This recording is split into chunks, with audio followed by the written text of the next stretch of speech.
ഇനി ഞാൻ എന്നെപ്പറ്റി തന്നെ പറയുന്ന ഒരു സെൻറ്റൻസ് നോക്കാം. ഞാൻ ബാങ്കിൽ പോവുകയാണ്. ഇപ്പം ഞാൻ പോയിക്കൊണ്ടിരിക്കുകയാണ്. എന്താ പറയുക? I am going to the bank. I am going to the bank. അപ്പോൾ നിങ്ങൾ എന്നെ വഴിയിൽ വെച്ച് കണ്ടു എന്നിരിക്കട്ടെ. അപ്പോൾ നിങ്ങൾ ചോദിക്കുകയാണ്, നിങ്ങൾ ബാങ്കിൽ പോവുകയാണോ? അപ്പോൾ അതെങ്ങനെ ചോദിക്കും? Are you going to the bank?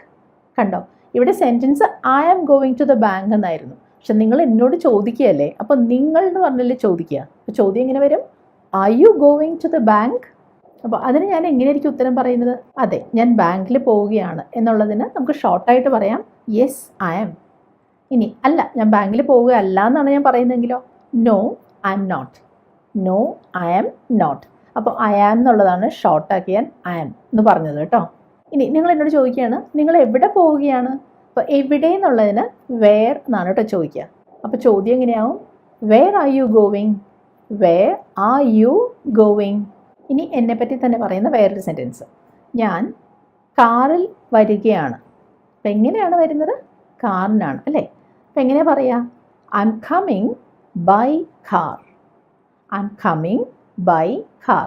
അപ്പോൾ അവിടെ ഒരു കാര്യമുണ്ട് കേട്ടോ. അപ്പോൾ നമ്മൾ നമ്മുടെ സ്വന്തം കാറിലാണ് വരുന്നത് എന്ന് തന്നെ പറയണമെങ്കിൽ ബൈ എന്നുള്ളതിന് പകരം ഇൻ മൈ കാർ എന്നും പറയാം.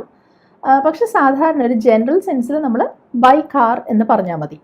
ഇനി നമുക്ക് ഈ സെൻറ്റൻസ് ഒന്ന് നെഗറ്റീവ് ആക്കണം. അതായത് കാറിലല്ല വരുന്നതെന്ന് പറയണം. എന്ത് പറയും? I am not coming by car. കണ്ടോ, നോട്ട് എവിടെ ചേർത്തേ നോക്കൂ. ആം കഴിഞ്ഞിട്ട് I am not coming by car. അപ്പോൾ ഇതിനൊരു യെസ് ഓർ നോ ചോദ്യം എങ്ങനെ നിങ്ങൾ എന്നോട് ചോദിക്കും? Are you coming by car എന്ന് ചോദിച്ചാൽ മതി അല്ലേ. Are you coming by car? അപ്പോൾ ഞാൻ പറയും അതെ, ഞാൻ കാറിലാണ് വരുന്നത്. അപ്പോൾ എങ്ങനെ പറയും? Yes I M. അല്ലെങ്കിലോ നോ ഐ എം നോട്ട്. ഇനി നിങ്ങൾ ആ ചോദ്യം വേറൊരു രീതിയിൽ ചോദിക്കുക കേട്ടോ. യെസ് ഓർ നോ ക്വസ്റ്റ്യൻ അല്ല, എങ്ങനെയാണ് ഞാൻ വരുന്നതെന്നാണ് നിങ്ങൾക്ക് അറിയേണ്ടത്. അപ്പോൾ അതെങ്ങനെ ചോദിക്കുക?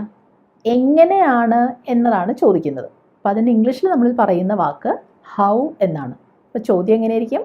How are you coming? How are you coming? അപ്പോൾ എൻ്റെ ഉത്തരം by car. I am coming by car. അപ്പോൾ ഇന്നത്തെ ക്ലാസ്സിൽ നമ്മൾ ഒരുപാട് കാര്യങ്ങൾ പഠിച്ചു അല്ലേ. എപ്പോഴൊക്കെയാണ് വേർബിൻ്റെ കൂടെ ഐ എൻ ജി ചേർക്കേണ്ടതെന്ന് പഠിച്ചു. എപ്പോൾ ചേർത്തുകൂടാന്നറിയാം.